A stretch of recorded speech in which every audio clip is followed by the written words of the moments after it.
The morning Vivian Ashby arrived at Harrow Grange, she counted 14 windows that had watched her grow up, 3 oak trees her father had planted the year she was born, and 1 Earl who held out a pair of mud-caked riding gloves without looking at her face, and said, "These want cleaning before supper." She took them. She had her reasons. The carriage that brought her to Harrow Grange was unremarkable by design, hired from a coaching inn 2 towns over, nothing that anyone would connect to the Ashby name, though the Ashby name had not meant what it once meant for going on 3 years now. Vivian had dressed accordingly. A plain charcoal wool dress, hair pinned without any ornament, her mother's pearl brooch left in the bottom of her trunk where it could not be seen and could not give her away. She had practiced the way she held her hands, loose, unhurried, the hands of a woman who carried other people's things and thought nothing of it. She had not been to Harrow Grange since the winter she was 16. She remembered the way the light came through the upper gallery in the mornings, amber and particular, the kind of light that belonged to a specific place and nowhere else. She had stood in that light as a girl and believed, with the uncomplicated certainty of someone who has never had cause to doubt it, that this house would always be hers. Her father had believed it too. That was the problem. The housekeeper who met her at the servants' entrance was a thin, composed woman named Mrs. Pritchard, who had the eyes of someone who had been managing difficult situations for a very long time and had learned to read trouble before it announced itself. She looked at Vivian with that particular efficiency, and Vivian let her look. She gave her name as Miss Vivian Cole, her mother's maiden name, chosen carefully, untraceable to the Ashby line without deliberate research, and said she had been engaged as a lady's companion to the Dowager Countess, and that she hoped the journey had not made her late. Mrs. Pritchard said the journey had not made her late and led her inside. The kitchen passage of Harrow Grange smelled of wood smoke and beeswax, and something faintly sweet that Vivian recognized before she could stop herself. Her mother had kept dried apple and clove in the linen cupboard beside the back stair. Someone still did. Vivian did not look at the cupboard.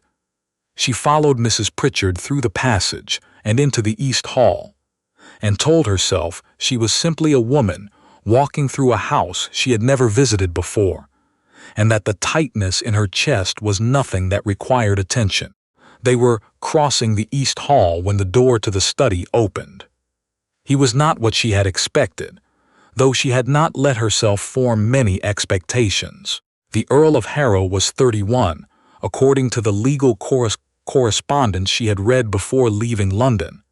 Correspondence she had obtained through channels that had required patience and a certain willingness to ask the same solicitor's clerk the same question in slightly different ways, until he answered it. He had inherited the earldom from a distant cousin 2 years ago, arrived at Harrow Grange to find it encumbered by a contested will, and a young woman's claim that had been, her uncle had assured everyone involved, entirely without foundation. He came out of the study the way people come out of rooms when they are thinking about something other than the room they are entering. He was pulling on his riding gloves, clean ones, she noted, not the pair he had handed her, and his attention was on a letter in his other hand. He did not look up immediately. Mrs. Pritchard stopped. Vivian stopped beside her. When he did look up, it was at Mrs. Pritchard first, with the particular glance of a man consulting a reliable instrument. "The mud from the north field is halfway up the lane," he said. "Tell Henderson to get something down on it before the evening." "Yes, my lord." Then his gaze moved to Vivian. It moved the way a man's gaze moves when he is cataloging rather than observing. Quick, assigning, finished. He reached back through the open door without ceremony, produced a second pair of gloves from the entry table, these ones dark with dried mud along the cuffs, and held them out in her direction. "These want cleaning before supper," he said. He was already looking back at the letter. Vivian looked at the gloves. She thought of 14 windows. She thought of 3 oak trees. She thought of the pearl brooch at the bottom of her trunk, and the reason she had put it there.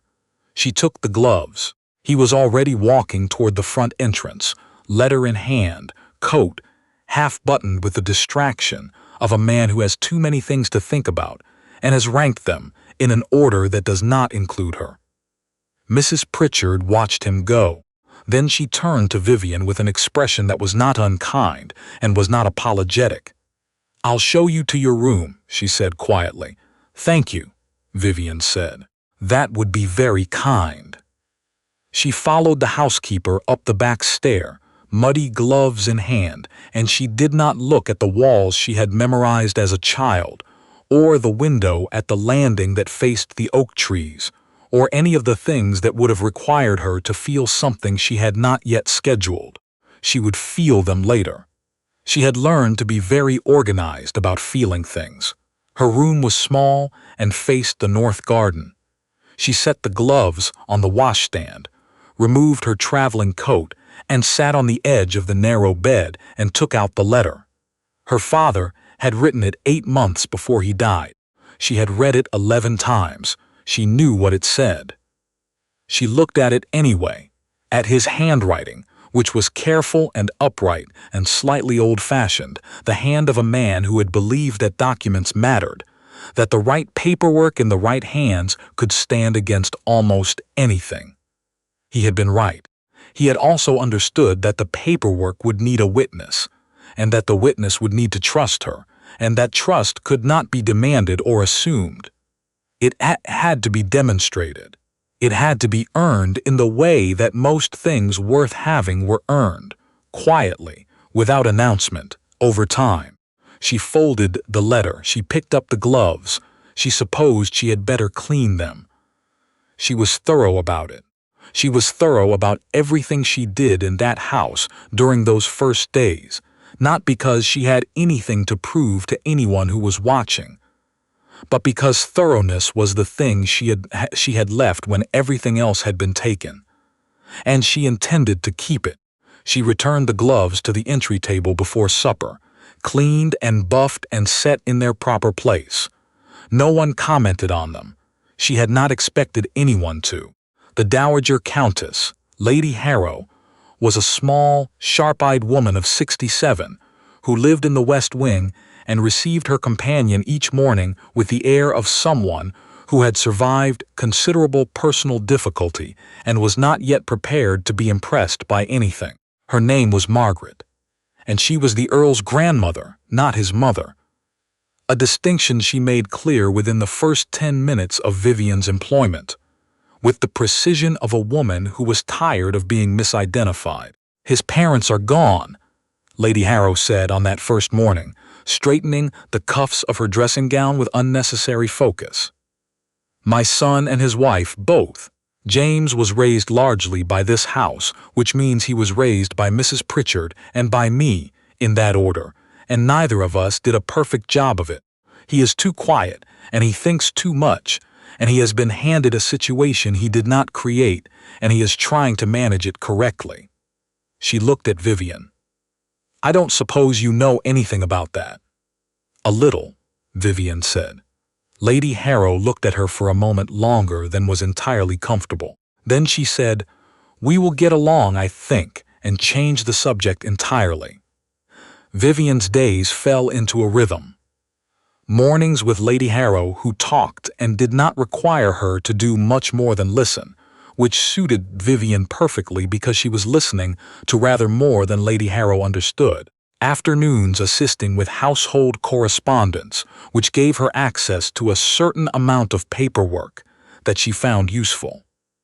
Evenings in the small sitting room off the servants' hall, with a book she was not reading, thinking through what she had learned. She was learning a great deal. She learned that the legal dispute over the Ashby estate, her family's estate, Harrow Grange, and its surrounding land and income, the whole of what her father had built and her grandfather before him, had been handled by a solicitor in Edinburgh, chosen by her uncle, a man named Giles Ashby, who had spent 30 years being quietly certain that he deserved more than he had been given. She learned that the dispute had been recorded in such a way that her own claim had been made to appear frivolous before she had formally filed it, which was a particular kind of legal architecture she had not fully understood the elegance of until she saw it applied to herself. She learned that the Earl, James, had been presented with a version of events that her uncle had constructed the way a man builds a wall.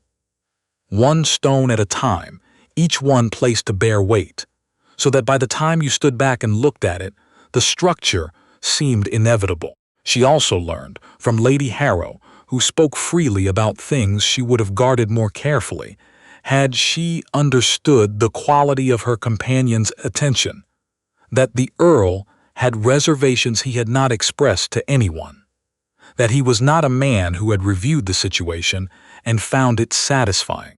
He had reviewed it and found it manageable, which was different, and which meant that somewhere in the careful structure her uncle had built, there were gaps.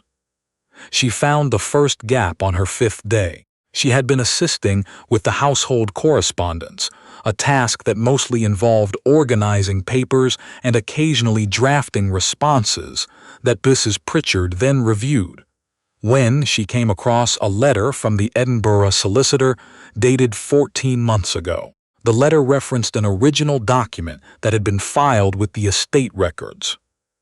It described this document in terms that were imprecise in exactly the way imprecision is sometimes deliberate. Vivian read the letter twice. She read it the way her father had taught her to read contracts. Not for what they said, but for the shape of what they didn't say.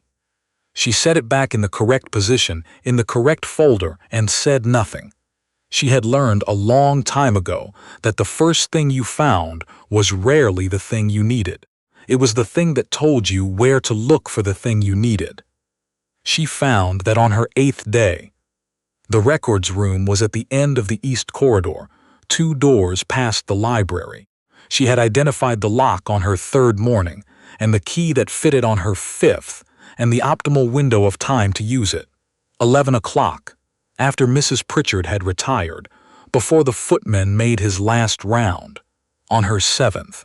She borrowed the key for 13 minutes. She knew exactly what she was looking for. Her father's letter had told her. Behind the 3rd drawer of the oak cabinet, the one with the sticking pull, there is a false back. I put it there myself the year you were 12. I showed you the cabinet once, and you were not interested, which is the only time your lack of interest in something has ever been useful to me. Inside, you will find what needs to be there. Bring it somewhere safe. The rest will follow. The drawer stuck, as it always had.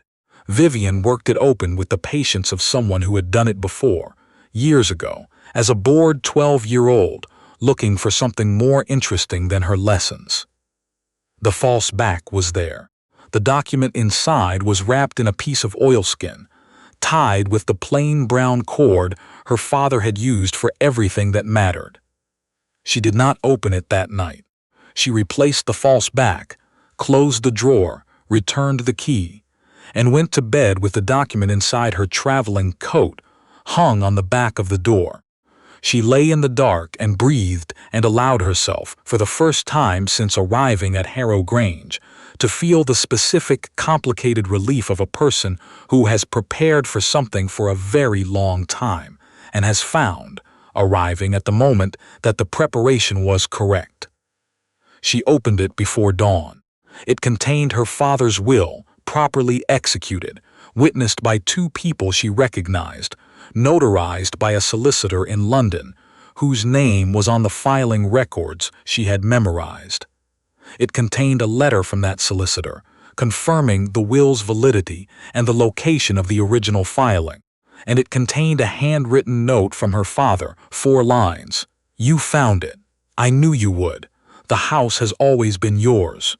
I'm sorry it came to this, and I'm proud of you, and both of those things are true at the same time. Vivian read the note once, then folded everything back into the oilskin, placed it in her coat, and went downstairs to her duties. She did not cry. She had made a decision about crying, which was that she would do it when she was in a room that was unambiguously hers, and she was not there yet. The cook, a broad, self-possessed woman named Mrs. Garrett, who had been at Harrow Grange for 16 years, and ran her kitchen with the authority of someone who understood that feeding people was a form of power, presented a small complication on that same morning. Vivian came to collect Lady Harrow's breakfast tray and found it set with things that were not the companion's standard portions. Good bread, real butter, a cup of the expensive tea that was kept in the locked pantry, a dish of preserved figs. "Mrs. Garrett," Vivian said carefully, "I believe this may be the wrong tray." "It isn't," said Mrs. Garrett without turning from the range. "I take my meals in the—" "You take what I give you," said Mrs. Garrett pleasantly, and turned around with an expression that was the end of that conversation. Vivian took the tray. She did not ask how Mrs. Garrett knew. She thought about it for the rest of the morning, and arrived at no satisfying conclusion, except that old houses had their own ways of understanding things, and she should perhaps not be surprised that this one had been paying attention. It made her careful, because the house was not the only one paying attention. She first understood this clearly on the 10th day. She was in the upper gallery, the one with the amber morning light, on the pretense of returning a book to the east shelf, allowing herself the private pleasure of standing in a place she had loved as a child, when she became aware that she was not alone. She turned. The Earl was at the far end of the gallery. He was not moving toward her. He was simply standing there, in the way of a man who has come to a place for one reason and found another reason already there. He was looking at her with an expression she could not immediately name. Not suspicion. Something more like the look of a man who has found an object in a place that doesn't account for it and isn't yet sure whether to revise his accounting or his placement of the object. Vivian met his eyes. She did not look away first. He walked toward her.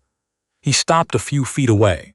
His gaze moved past her to the wall, and Vivian did not need to turn to know what he was looking at, because she had known it was there, had avoided it deliberately since her arrival, had felt it behind her every time she crossed the gallery.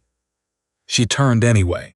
The portrait was covered with a length of dark cloth, as portraits sometimes were when the subject had become inconvenient.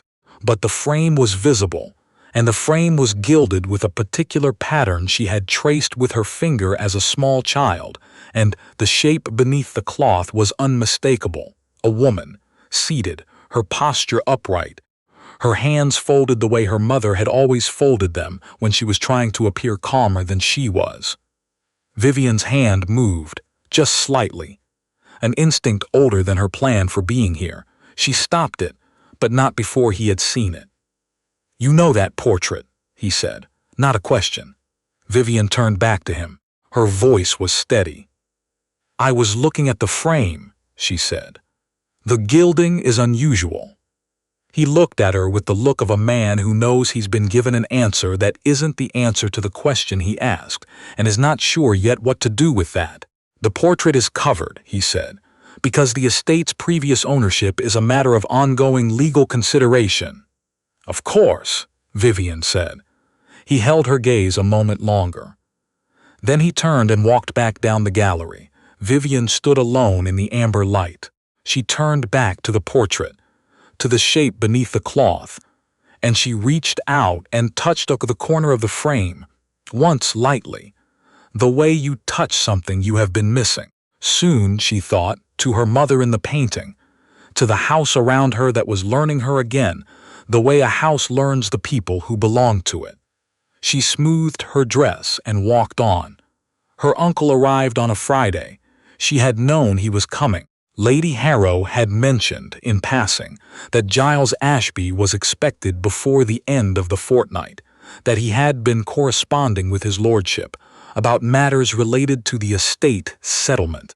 Vivian had filed this information in the part of her mind where she kept things that required preparation, and she had been preparing. She did not go to the entrance hall when he arrived. She watched from the upper landing. He was 63 now, and he wore prosperity the way he had always worn it, with the slightly aggressive ease of a man who is aware it could be questioned, and has decided the best response to that awareness is confidence. He shook the Earl's hand with the warmth of an ally, and he looked at the entrance hall of Harrow Grange with an expression Vivian recognized immediately. It was ownership, anticipated, comfortable with itself. She went back to the gallery and stood in the amber light for a moment, and then she went to find Lady Harrow. She moved that night. The records room at 11 o'clock, the same key, the same 13 minutes, but this time she was not looking for the document. She already had the document. She was looking for what else was there, what her uncle might have left in the course of 4 years of managing an estate he had persuaded everyone he had the right to manage. What she found was a letter, written in her uncle's hand, addressed to the Edinburgh solicitor, dated 6 weeks after her father's death. It laid out, in the careful language of men who understand that certain things are better suggested than stated directly, the approach they would take to any claim the daughter might make. It described her, in terms chosen with the deliberateness of someone who understands that language repeated often enough becomes fact, as unreliable, prone to interpretation of events that suited her preferences rather than the evidence. She had known this letter existed. She had not known she would be able to hold it. She photographed it in her mind, paragraph by paragraph, the way her father had taught her to memorize text. Slowly, in sections, with the same attention you'd give to something you intended to quote precisely. Then she placed it back exactly where she had found it. She returned the key. She went to bed. She lay in the dark and thought about 5 days, which was how much time she had before the anniversary clause in her father's will expired, the provision that required her to formally claim the estate in person, before a legal witness, within 2 years of his death. She had not realized, when she had first read it, what a narrow window that would turn out to be. 5 days. The following morning, she came downstairs to find her uncle already in the breakfast room that served the household staff, which was not where guests took their meals, which meant he had come there deliberately. He was sitting with his tea and the comfortable expression of a man who has decided what version of this conversation he intends to have. "My dear Vivian," he said. The warmth was practiced and immediate, like a coat kept ready by the door. She sat down. She poured her own tea. She waited. He watched her with the reassessment of a man recalibrating. She had seen it before, the slight adjustment of expression, the recousing of approach. She had studied it across the table at her father's house when she was 17, when she had first understood that her uncle was the kind of man who sorted people into categories, and that the category he was most comfortable assigning her was manageable. "You look well," he said. "Thank you," she said. "So do you." A pause. The warmth shifted. "You have something," he said. "I have my tea. Don't!" His voice dropped the performance entirely. It was a relief, she found. She had always found the real voice easier to deal with than the warm one. "You came here for something. I would like to know what you believe you have found." Vivian set down her cup. She looked at him across the table with the directness that she had learned, in the years since her father died, was the thing her uncle found most difficult to manage in her. Not anger, not demands, simply looking at him without the obliging softness he expected women of her position to maintain. "I came here," she said, "because the estate belongs to me and the clock was running out and you knew it. That's why you arranged to be here this week." He said nothing. "I know about the Edinburgh letter," she said. She watched his face. "I know when it was written and what it says and who it was written to. I am telling you so that you don't waste time pretending that I don't." Her uncle set down his cup with care. He looked at her for a long moment. The calculation in his face was visible, which was more honesty than he usually permitted himself. "Whatever document you think you have," he said, "will not stand. I have spent 2 years ensuring that. The legal groundwork, the letters, the management of perception. You are a young woman with a history of contesting things that have been properly settled. That is how you will be received." "I know," Vivian said. "That's why I'm not doing this alone." She stood. She smoothed her skirt. "I believe you're expected in the Earl's study at 9, she said. "I would think carefully about what you intend to say." She left him at the table and spent the morning with Lady Harrow, who was in good spirits and talked at length about a trip she had taken to Charleston in her youth, and the quality of the magnolias, which she found unimprovable. Vivian listened and responded, and did her work with steady attention, and underneath her steady attention she was calculating. She had 4 days. She needed a solicitor in London, her own, not her uncle's, a man named Mr. Carver who had been her father's attorney, and who had, in the careful and deliberate way of a man who did not intend to be outmaneuvered, retained a copy of the original will filing and been waiting for exactly this moment. She had written to him a week ago. She had not received his reply, which meant either the letter was delayed or the reply had not reached her. And she would not know which until she arrived. She needed to arrive before her uncle understood what she was doing. She was working through the logistics of this. The timing, the route, the cover of her absence when the summons came. A footman at Lady Harrow's sitting-room door, addressing himself to Vivian with the slight uncertainty of someone who was not sure of the protocol for this situation. "His lordship would like to see Miss Cole in the library," he said. "At her convenience." Lady Harrow looked at Vivian with the sharp attention she applied to most things. Vivian thanked the footman, excused herself, and went downstairs. The Earl was standing at the library window when she arrived. He turned when he heard the door. He looked, she thought, like a man who had been awake longer than was good for him and had been thinking about something he had not yet resolved. "Sit down," he said. Vivian remained standing. He noticed this and did not comment on it, which she took as information about him. "Your uncle came to see me this morning," he said. "He told me that you are the kind of woman who invents grievances." Those were not quite his words. His words were more sympathetic. "He is worried about you. He has been worried about me since before my father was cold," Vivian said. He looked at her. Something shifted in his expression. "He told me that any document you might produce would have been obtained through means that rendered it questionable." "He would say that," she said. "He wrote a letter 2 years ago to the solicitor handling this estate, laying out exactly how to discredit me before I had the chance to present anything. He described me in that letter as unreliable, as someone who sees what she wants to see." She paused. "I read the letter last night." The silence that followed had a different quality from the others, the quality of a room reorganizing itself around new information. "You read it," he said. "In the records room?" "Yes." "Which is locked?" "Yes." He looked at her for a long moment. She waited. She had learned, watching him over the preceding days, that his silences were not empty. He was a man who thought before he spoke, which she found she respected, even now. "Miss Cole," he said, and then stopped. He seemed to make a decision. "Is Cole your real name?" Vivian looked at him directly. "No." He absorbed this without visible reaction. "What is Ashby?" she said. "Vivian Ashby. Thomas Ashby was my father.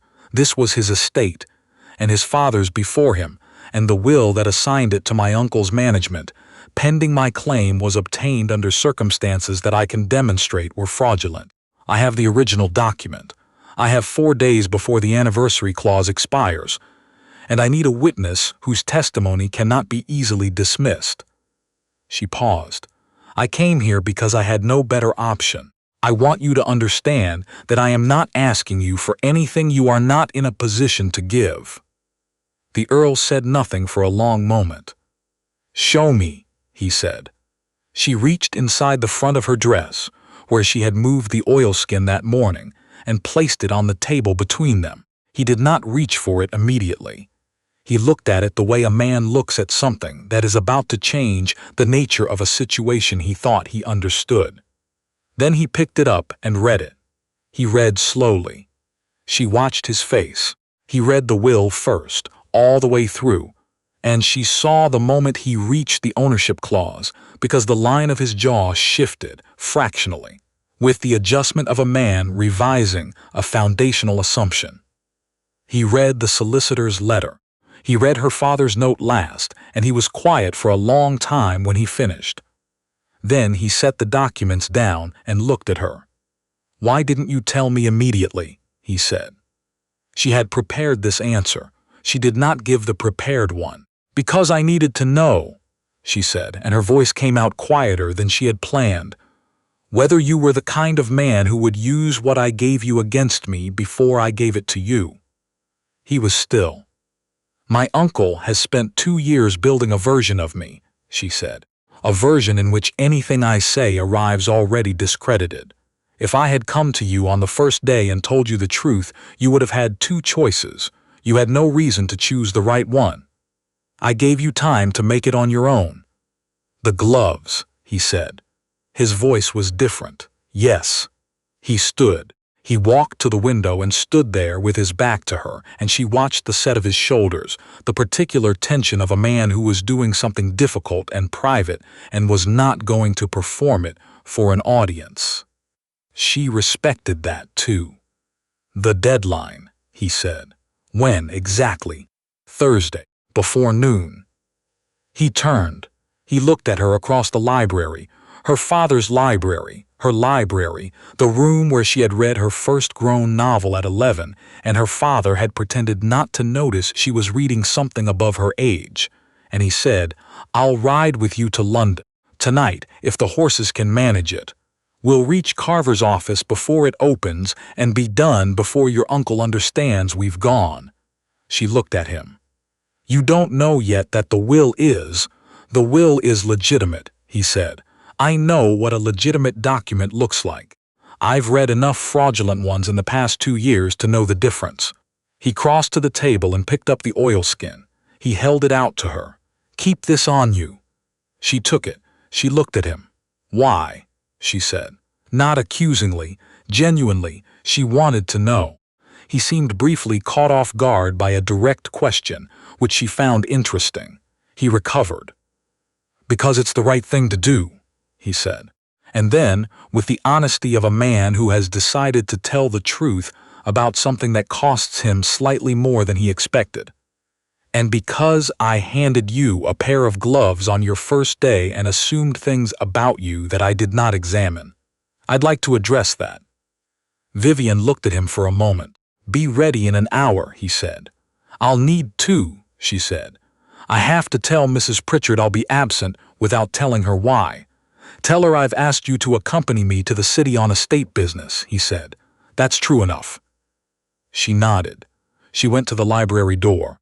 She stopped with her hand on the frame and turned back. "The portrait in the upper gallery," she said. "The one that's covered." He waited. "That's my mother," she said. "Her name was Catherine Ashby. She was 24 when it was painted, and she's wearing green, because my father said the color suited her, and she thought he was wrong, and she wore it to prove him right. I'd like it uncovered when this is settled." He held her gaze. "It will be," he said. She left. In the corridor, she walked 8 steps, stopped, and placed both hands flat against the wall of her father's house and breathed.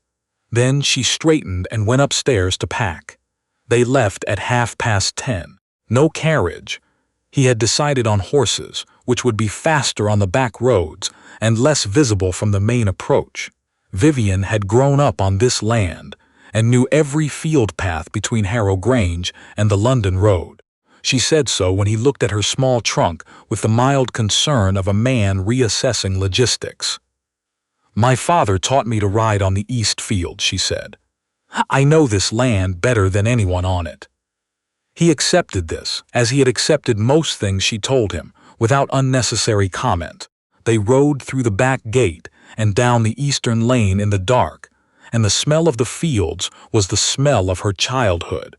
And she kept her eyes on the road ahead and thought about Thursday and Mr. Carver and the shape of what came next. They stopped past midnight at a coaching inn outside the city to rest the horses and themselves. He brought tea without asking if she wanted it, which she did, and they sat across a rough table in the nearly empty front room, and she thought, 3 days. Your uncle will know by morning, he said. He was looking at his cup. By noon, she said. He'll go to the records room first. When he finds the document gone, he'll send someone to London. She wrapped her hands around the warm cup. He'll be behind us when we arrive. Then we need Carver's signature before he gets there. Before 11, she said. If we miss 11, the advantage is gone. He was quiet for a moment. Then, your uncle told me you were the kind of person who convinced herself of things. He said it neutrally, not as an accusation, but as a fact he was presenting for examination. I know what he told you, Vivian said. I know what he's been telling people for 2 years.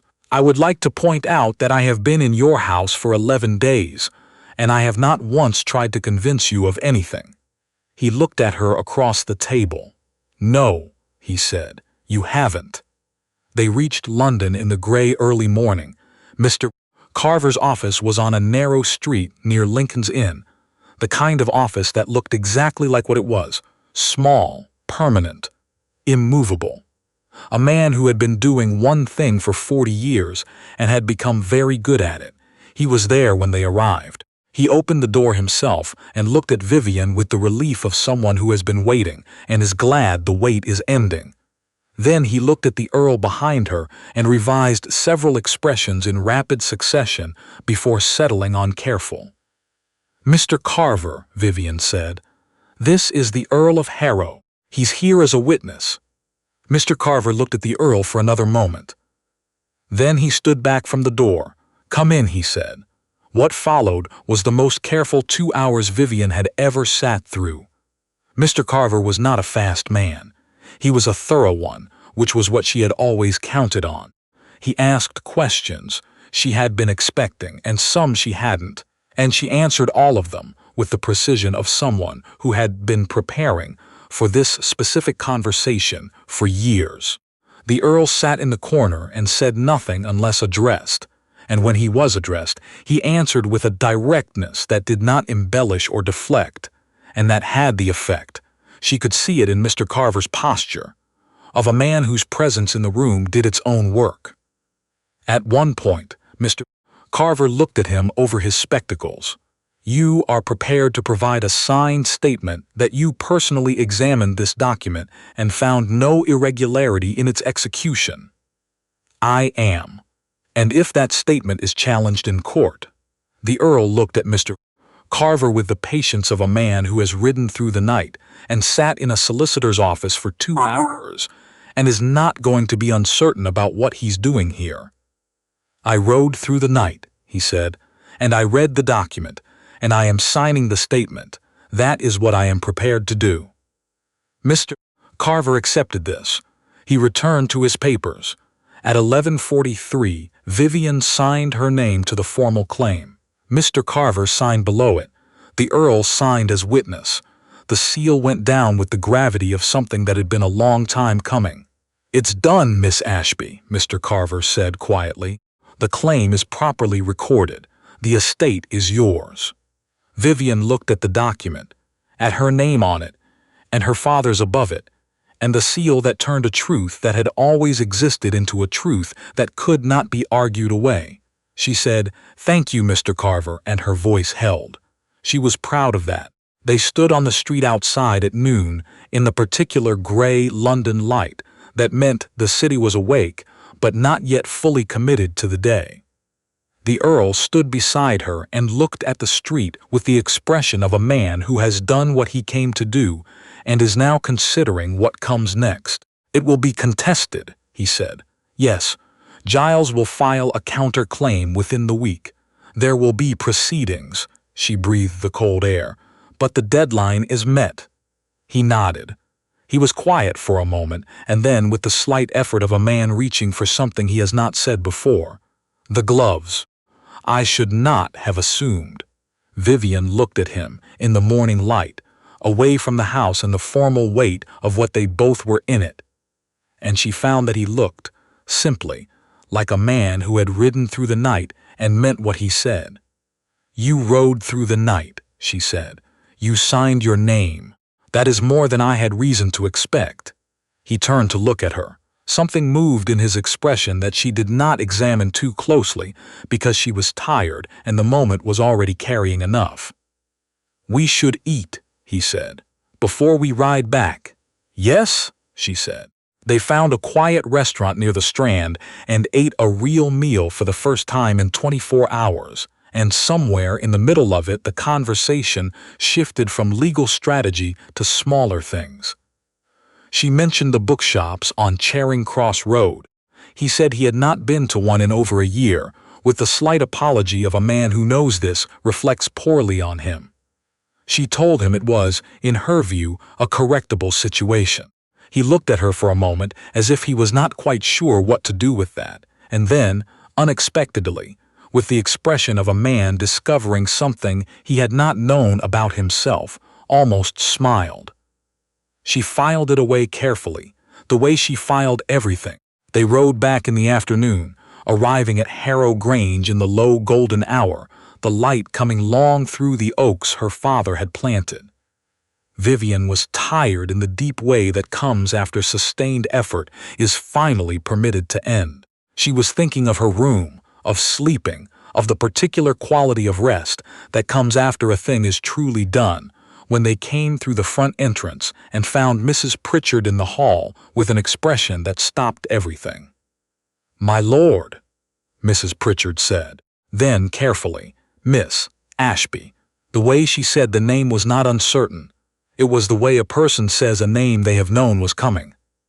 "What's happened?" he said. Mrs. Pritchard looked between them. "Mr. Ashby spoke to Lady Harrow this morning before he left." She paused. "At some length. About the young lady's character and her history of making claims against the estate. Lady Harrow has requested." She stopped, began again.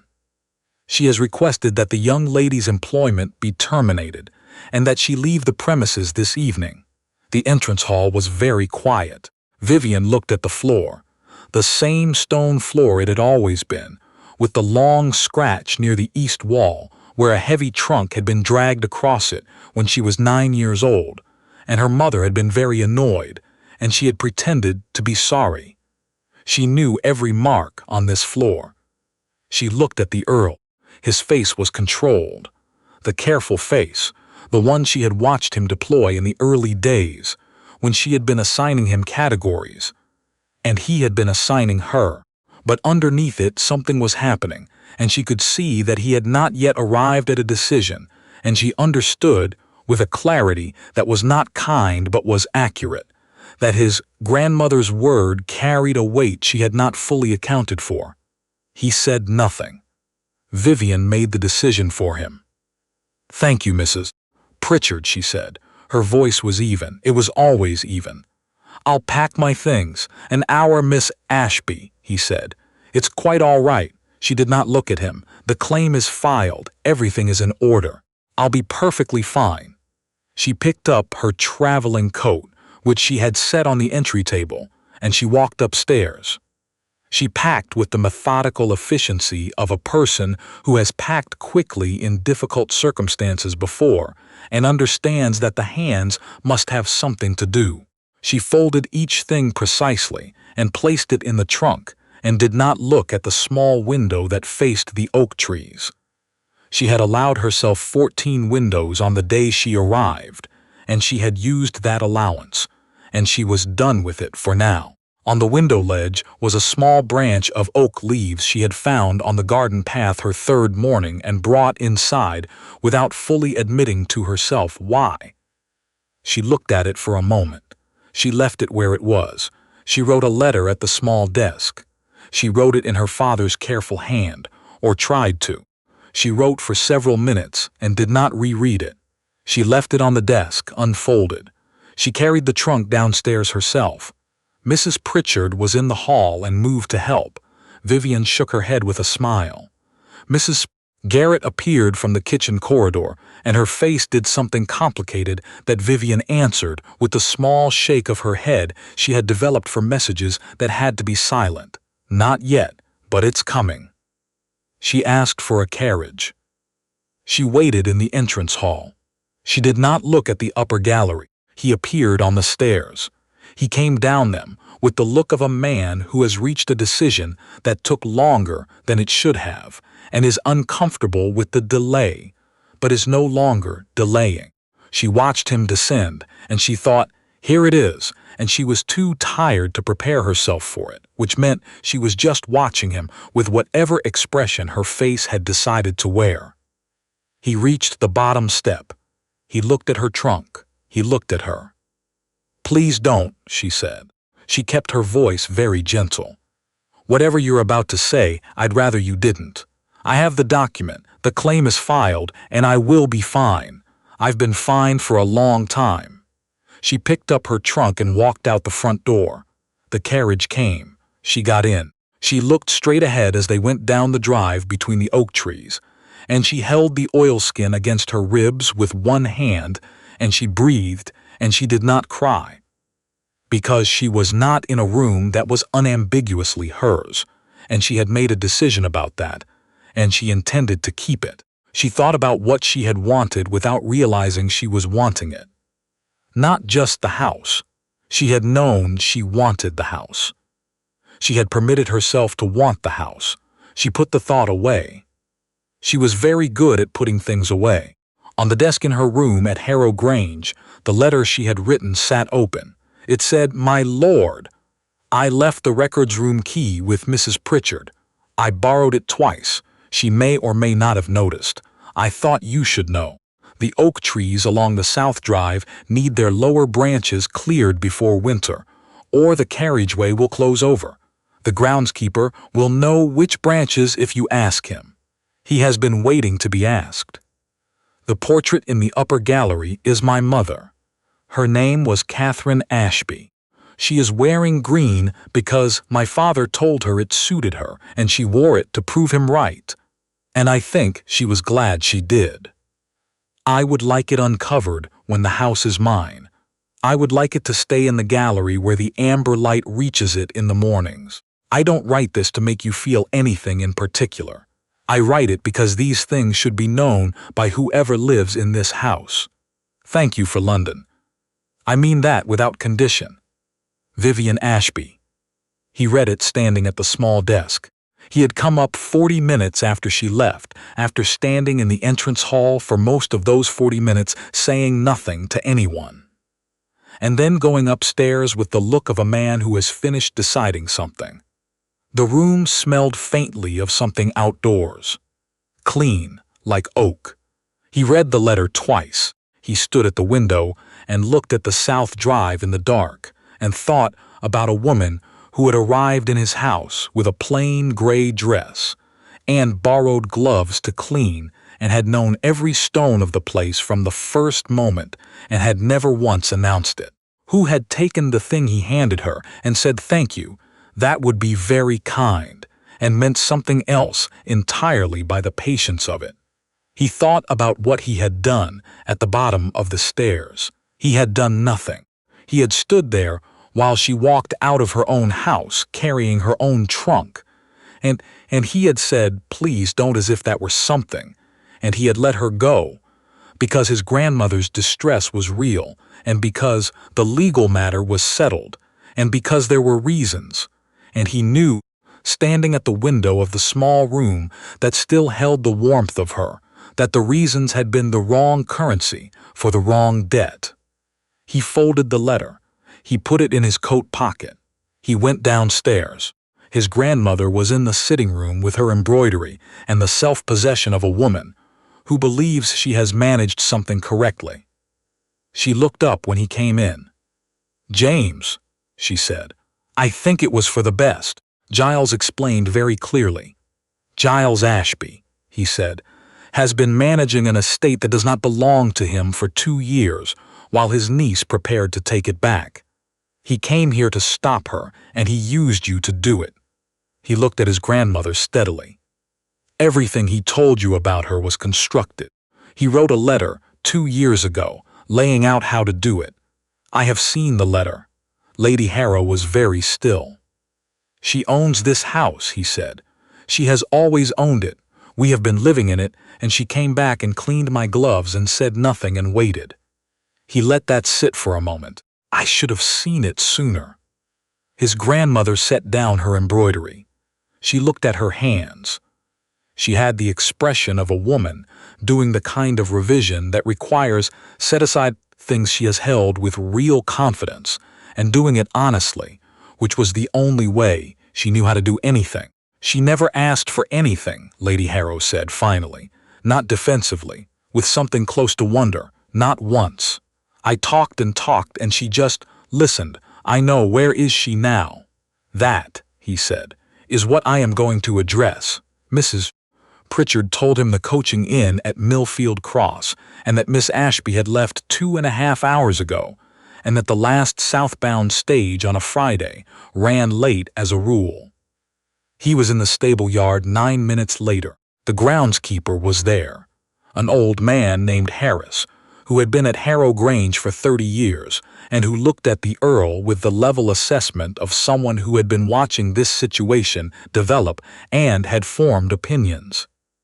The coaching inn at Millfield Cross, the Earl said. She left 2.5 hours ago. The south stage, does it run late on Fridays? Always has, Harris said. The Earl mounted. He looked down at the old man. The oak trees on the south drive, he said. The lower branches, she said they need clearing before winter. Harris looked up at him. Something in his face shifted, not surprise, but the quiet expression of someone who has been patient for a long time and is watching the patience arrive somewhere. I've been waiting for someone to ask, he said. The Earl rode.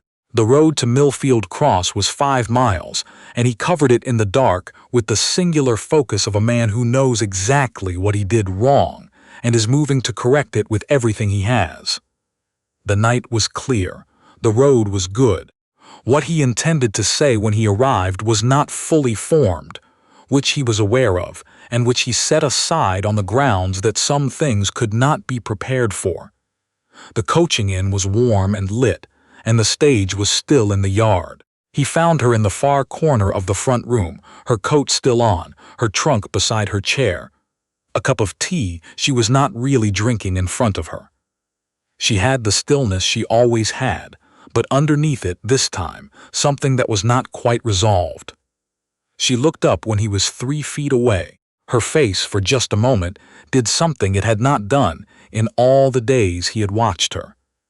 It came apart slightly.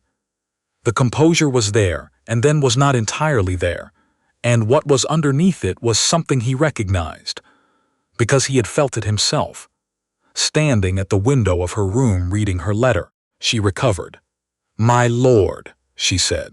"Don't," he said. He sat down across from her without being invited and leaned forward with his elbows on the table.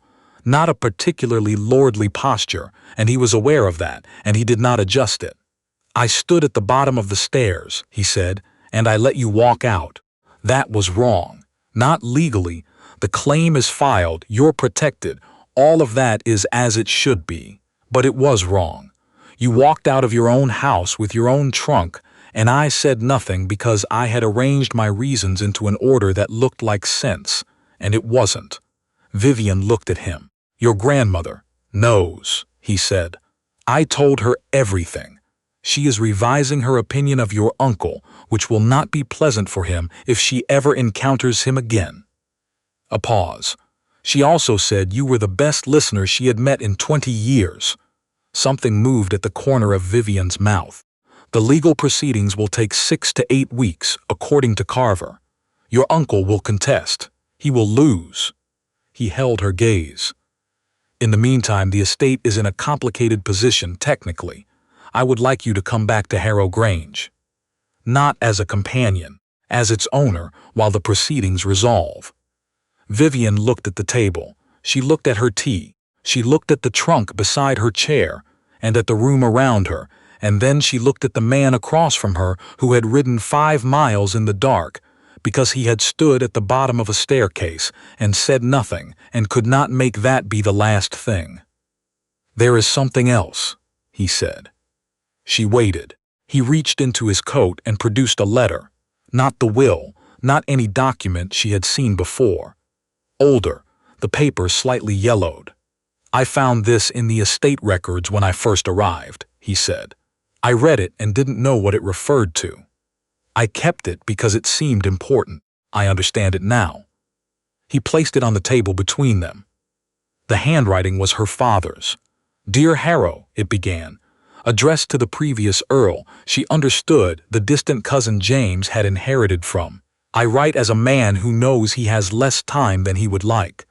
My affairs are in order. My daughter is not. Not because she is incapable. She is the most capable person I have raised, and I raised her deliberately. But because she is young, and the world does not always make room for capable young women without assistance. If she should ever come to Harrow Grange in need, I ask only that you see past whatever she presents and see who she is. She will not ask for help directly. She never has. That is both her best quality and the one that has given me the most trouble." Vivian read it to the end. She sat with it for a moment. She set it down on the table. "He wrote to your predecessor," she said. "He did. They had corresponded for years, apparently. I didn't know until I read his letters last night." She looked at the letter, at her father's handwriting, at the shape of a man who had understood her well enough to write around her, who had known she would not ask and had asked on her behalf without telling her, who had trusted that the right house would hold the right person when the moment came. She looked at the Earl. The stage coachman called final boarding from the yard. Neither of them moved. "In the library," she said, "you asked whether I knew what kind of man you were. You said I was a man who makes assumptions quickly and revises them slowly," he said. "I think," she said, "that I may have been slightly ungenerous." He looked at her.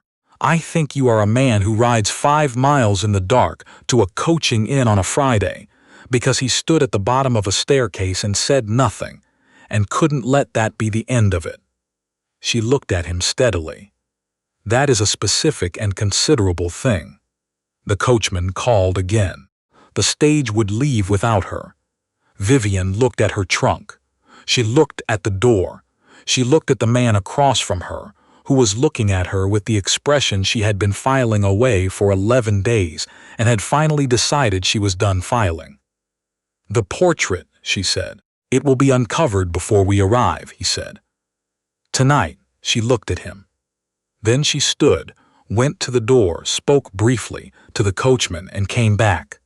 She picked up her trunk. She looked at the Earl, who had also stood, and who was looking at her with an expression she recognized now. She had seen it in the portrait in the gallery, in the way her father had always looked at her mother, the look a person wears when they have stopped pretending they don't. "Well," Vivian said. "Well," he said.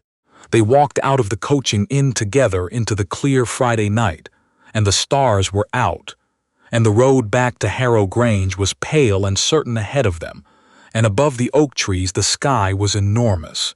He helped her mount. His hands were steady. So were hers. 1 year later, Harrow Grange in early autumn was the kind of beautiful that required no commentary. Vivian had always known it would be. She had carried the knowledge of it through 2 years of rented rooms and careful plans and the long discipline of waiting for the right moment, and now she was inside it, and she had learned, was still learning, to let herself be inside it without the old habit of holding good things slightly apart from herself in case they turned out to be temporary. They had not turned out to be temporary. The legal proceedings had taken 9 weeks. Giles Ashby had filed his counterclaim with the thoroughness of a man who understood that his best option was to make the process expensive enough that his niece would give up. He had not understood Vivian, and he had underestimated Miss Carver, and he had not fully accounted for what it meant to have an Earl's signed testimony in the record. The estate was formally returned on a Tuesday morning in late September. Mr. Carver's letter arrived at breakfast. Vivian read it, set it down, looked out the window at the oak trees for a long moment, and said nothing. Lady Harrow, who had taken to joining her for breakfast, looked at her face and said simply, "Is it done?" "It's done," Vivian said. Lady Harrow patted her hand. The apology had come, as James had predicted, through several oblique conversations before arriving at itself. It had involved a meditation on the untrustworthiness of charming men and a lengthy account of a social misunderstanding in Baltimore in 1887. And then, one morning over tea, a quiet and direct, "I was made a fool of and you paid for it, and I am sorry." Vivian had accepted it without performance, and they had both been glad to move past it. Giles Ashby had left the county before the proceedings concluded. Additional irregularities in his management of the estate finances had been referred to the appropriate authorities. This was now someone else's matter to resolve. Vivian had noted it and moved forward, which was what she did. What she had not moved forward from, what she had moved steadily and deliberately toward, at the pace that both of them seemed to require, neither of them in a hurry, was James. She had started thinking of him by his name sometime around the 4th week after her return. He had started calling her Vivian, not Miss Ashby, around the same time. Neither of them had remarked on the change. They had talked, which she had discovered was the central thing about it. Not the legal resolution, not the question of what the county thought, not the social arithmetic of two people in a complicated situation. Just, they had talked. In the library, and in the south garden, and on horseback along the eastern boundary, where the land ran wide and the conversation had room. He told her about the years before he had inherited, a life that had not been unhappy but had not quite fitted him, like a good coat made for someone else's shoulders. She told him about her father, the real man underneath the legal abstraction, who had been patient and methodical and had loved the oak trees in the early morning, and had taught her that waiting with intention was not the same as waiting without one. He had asked her, on an evening in November in the library, with the fire going and the quiet particular to a house that is being itself, whether she would consider making things permanent. He had not said, "You own the house, and I have come to find you necessary," in those exact words. He had said, "I have been trying to imagine next year without you in it, and the year after, and I find I cannot do it in a way that makes any sense. And I would rather ask you what you think about that than spend another winter pretending I haven't noticed." Vivian had looked at him across the library, her father's library, her library, the room where she had read her first grown novel and stood in the amber morning light as a girl and believed this house would always be hers. And she had said yes, simply, the way she said things she meant. Now it was autumn, a year from her arrival, and the house was full of the golden afternoon, and the portrait of her mother hung uncovered in the upper gallery, where it had been since the night Vivian returned from the coaching inn. She stopped to look at it most mornings. Sometimes she said things she did not say to anyone else. Her mother had been 24 in that portrait, wearing green because her father had asked her to, because she had never been able to refuse what he asked gently. Vivian understood this in a way she had not quite before. The oak trees on the South Drive had been properly tended since the autumn. The lower branches cleared the way Harris had known to do it, and had been waiting to be asked. They had come back this year better than she had ever seen them. Harris still touched his cap to her when she crossed the rear yard, with the gravity of a man who had been withholding a specific kind of respect for a long time, and was now able to give it freely. She still gave him the small nod that had become their private shorthand for everything that had been understood without being said. Mrs. Garrett still gave her the good tea. This had simply become the order of things. Lady Harrow remained herself, sharp, warm, opinionated, occasionally difficult, and, since the revision of her opinion of Giles Ashby, possessed of a steadiness in her affection for Vivian that was entirely unconditional.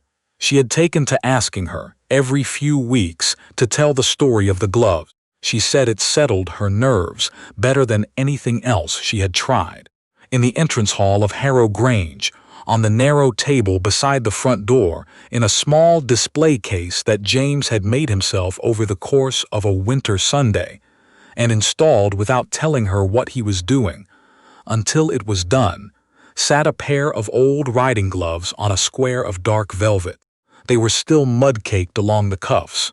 He had not cleaned them. Guests always asked.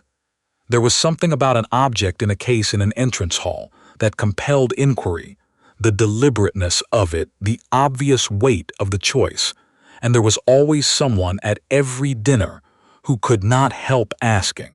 Vivian always answered. She told it plainly, the way her father had taught her to tell things, without embellishment or performance, without the false modesty that diminishes the thing being described. She told it as it had been. A woman who arrived in her own house as a stranger, who took a pair of muddy gloves from the man who was living in it and said nothing and waited, because she had learned that some truths need time and the right witness before they can exist in the world the way they deserve to. She told it, and people listened, and at the gloves they laughed with the delight of recognizing something, and at the records room they held very still, and at the coaching inn there was always something in the room she could feel without being able to name. James listened every time. He stood at the edge of the room with the expression she had stopped trying to categorize and only recognized now, and at the part about the coaching inn, he always looked at her, and she always, without deciding to, looked back. He told his version occasionally, briefer, more direct. It ended, I stood at the bottom of the stairs and said nothing. Then I got on a horse. He said it with the honesty of a man who has looked at a specific failure and made his peace with it, and believes the peace is earned, Vivian always said. He rode 5 miles in the dark on a Friday night, and I would like that on the record. It always was. On an evening in late September, a year and some weeks from the morning Vivian Ashby had stepped out of a hired carriage and walked into her family's house. For the first time in years, she sat in the south garden as the last of the light came down through the oak leaves, gold and long, the particular light of a season turning.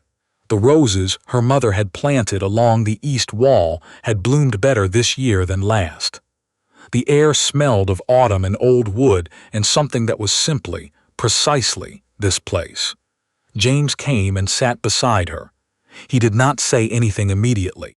He sat with the ease of a man in a place that fitted him, and she sat beside him with the same ease, and the garden settled around them, the way a house settles when the people in it are where they belong. After a while, he said, Harris says the east wall wants new trellis before spring. I told him to go ahead, Vivian said. He was waiting for me to tell him. He always waits. You've been telling this garden what to do since you were a child. I've been listening to it since before that, she said. The telling came later. He turned to look at her. She looked at the roses. The light was the gold of the season's end, the kind that doesn't last, and she was paying attention to it fully, the way she had learned to pay attention to good things, without the old habit of holding them at arm's length, without the discipline of not wanting what she had. She had been patient for a very long time. She was done being patient now. She reached out and took his hand. He turned it over and held hers back, simply and completely, without any gesture toward letting go. In the entrance hall, in their case on the dark velvet, the muddy gloves sat exactly where he had put them. Guests always asked. Vivian always smiled and said they had belonged to a woman who had learned that patience is not the same as resignation, and that waiting with intention is its own kind of action, and that some houses, some truths, some people are worth every careful and deliberate day of the wait. She never mentioned that the woman was her. She never needed to.